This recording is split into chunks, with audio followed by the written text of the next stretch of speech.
There is a way to drown in space, and there isn't a drop of ocean anywhere near it. Picture a single blob of water, floating free. A wobbling silver sphere about the size of an orange drifting slowly through the cabin. On Earth, it would splash to the floor and be forgotten in a second. Up here, it doesn't fall. It just keeps coming.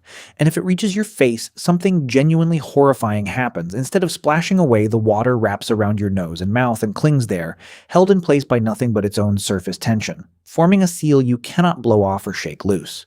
Astronauts have come frighteningly close to suffocating exactly this way. In zero gravity, water doesn't obey you. It hunts. Which raises a very strange question, because every astronaut, no matter how heroic, still gets sweaty, still gets dirty, still has to get clean somehow. So how do you take a shower in a place where the water itself is dangerous? And where, as it turns out, there is no shower at all? To understand the problem, you first have to understand how water behaves when nothing is pulling it down. On Earth, gravity is the entire reason a shower works. Water falls, runs off you, and drains away. Remove gravity, and every one of those steps breaks. Water doesn't rain down, it clumps into floating balls. It doesn't run off, it clings to your skin in a thick, trembling film. And it doesn't drain away, it drifts off in every direction, into the walls, into the vents, into the delicate electronics that keep the entire station alive. A single stray glob of water in the wrong panel can short out equipment that costs more than a house. So on the ISS, loose water isn't just messy. It's a genuine hazard. And there's a second problem, just as serious. There simply isn't enough of it. Every drop of water on the station is either flown up at enormous cost or painstakingly recycled from sweat, from breath, and yes, from urine, all filtered back into clean drinking water. The water you might rinse your hair with is, quite literally, water you are going to drink later. Spending liters of it just to feel clean is a luxury nobody up there can afford. So here's the surprising truth. The International Space Station, this multi-billion-dollar marvel of engineering, humanity's home in orbit, does not have a shower. None. Not one. The astronauts living up there for 6 months at a time never once stand under running water. Instead, getting clean becomes a slow, careful, almost surgical routine, built entirely around one rule: never let the water run free. It works like this. To wash their bodies, astronauts use a pouch of warm water and a special no-rinse soap, the same kind originally developed for hospital patients who can't get out of bed. They squeeze a little water onto a washcloth, careful not to let a single drop escape, scrub down one small section of the body at a time, and towel off before the water has any chance to float away. No running water, no rinsing under a stream, just a cloth, a dab of soap that never needs rinsing, and a lot of patience. Washing hair is its own strange trick. Astronauts use a rinseless shampoo. You massage it into your scalp, work it all the way through, and then towel it out. No stream of water required at all. Any water that does get used has to be captured immediately, blotted up before it can drift. Astronauts with long hair describe it floating out in every direction as they work, a wild halo standing straight off the head, while they carefully wipe the shampoo away strand by strand. And then there's sweat.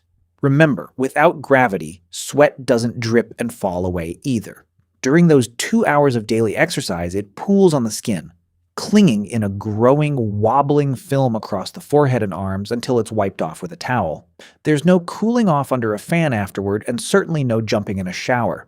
Just more careful blotting, catching the sweat before it detaches and floats off to find some electronics of its own. Staying clean on the station isn't a once-a-day event. It's a constant, low-level battle against your own body. Now, it wasn't always this way. Back in the 1970s, on an earlier American space station called Skylab, engineers actually did the unthinkable. They built a working shower in space. It was a collapsible cylinder, a tube of cloth you pulled up around your body from floor to ceiling, sealing yourself inside. You would spray warm water from a handheld nozzle. And then came the hard part. Because the water wouldn't drain, every single droplet had to be vacuumed back up by hand before you could open the enclosure, or it would escape into the station. The whole ritual, setup, washing, and cleanup, could take more than 2 hours for one single shower. Astronauts used it maybe once a week, if that, and when the next generation of space stations was designed, the engineers looked at all that effort for one brief rinse and quietly decided it simply wasn't worth it. Nobody has built a real shower in space since. There's also the question everyone secretly wonders about. How does all of this smell?